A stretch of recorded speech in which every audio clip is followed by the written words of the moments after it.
Messy Tracy. Baby, let me tell y'all what happened at the barbershop today. I walked in there around 10 in the morning. Same old crew sitting around, same old arguments about sports, and the same old people pretending they got money.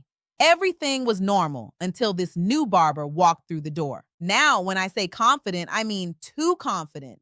This man walked in with sunglasses on indoors, a gold chain big enough to tow a pickup truck, and a shirt so tight it looked painted on.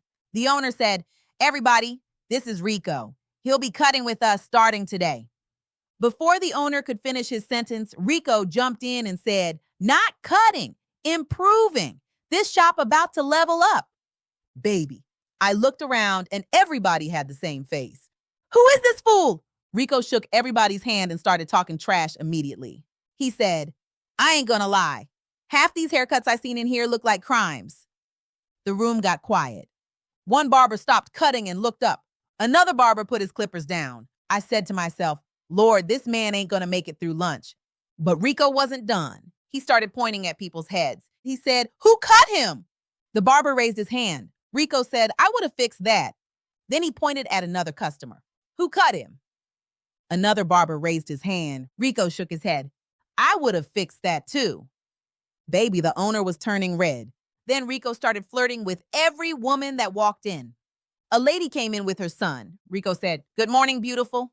Another lady walked in. "Good morning, beautiful." A third lady walked in. "Good morning, beautiful." I finally looked at him and said, "Boy, if every woman beautiful, then you lying to somebody."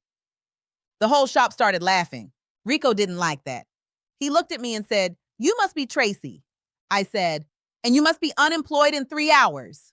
The shop exploded. Even the owner laughed. Now here's where everything went wrong. Around 11 o'clock, a customer came in wanting a haircut before a family reunion. Nice guy, clean shirt, good attitude. He sat right in Reco's chair. Reco smiled like he was about to perform surgery.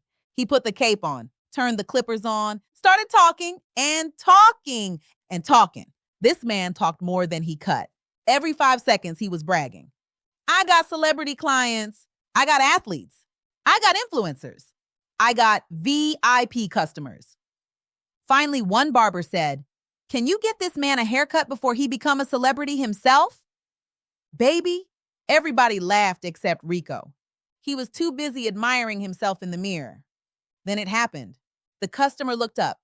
His eyes got big. Real big. I knew something was wrong immediately. The customer said, "Hold on." Reco said, "Relax, trust the process." The customer said, "I don't think I like the process." Reco spun the chair around.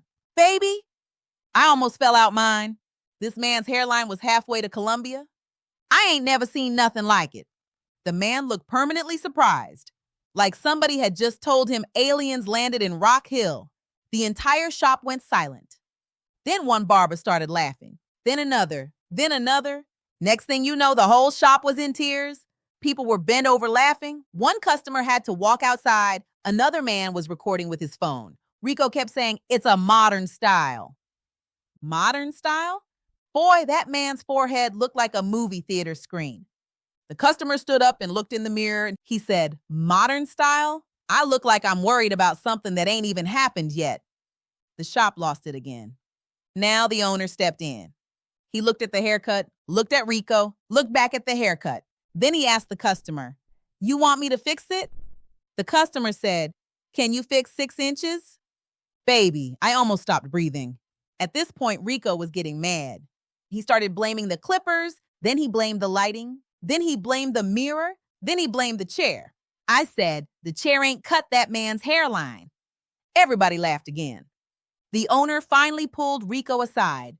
5 minutes later, Reco came back carrying his backpack. That was all we needed to see. One barber started clapping. Another customer said, "That haircut got him fired quicker than he got hired." Even Reco had to laugh a little. Before he left, he looked around and said, "Maybe I got a little too comfortable." I said, "A little? Baby, you walked in here like you owned the building."